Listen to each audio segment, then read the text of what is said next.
Russia's defense ministry has refuted reports that its landing crafts are heading to Syria. This as media coverage said that a Russian ship believed to be carrying helicopters for the conflict-torn country has been stopped in its tracks off the coast of Scotland. RT's Alexei Yarashevsky has details.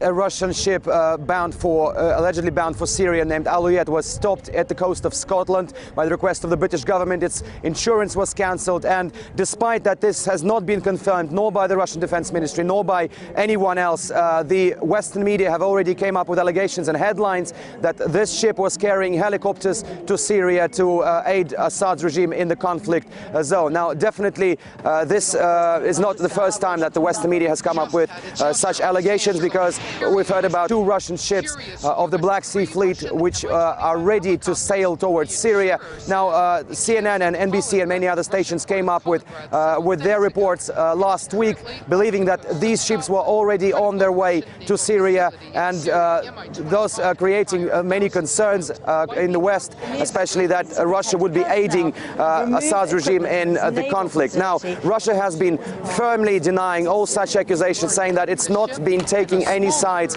and that the fact that those 2 ships will be probably sailing to Syria, it's only to protect the Russian base in the town of Tartus, one of the only Russian bases remaining in that region, which has a very serious strategic importance for Moscow. The Western media, again, especially in the US, made a huge story out of it that Russia is supplying Assad's regime with weaponry, but it's, as I've said, not the first time. We just heard another story that some media reported that a military exercise involving Iran, Syria, China will be held somewhere in Syria in the next couple of weeks.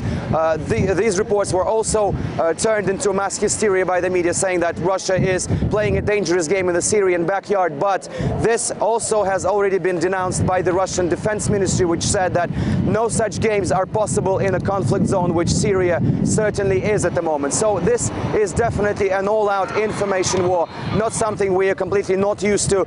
We just have to wait and see what other stories and what other sensations will the Western media produce. As I've said, Russia has been denying any involvement in supplying Assad's regime with weaponry, and firmly stands on its position that it's not taking any sides and that it's not doing anything wrong from the international point of view.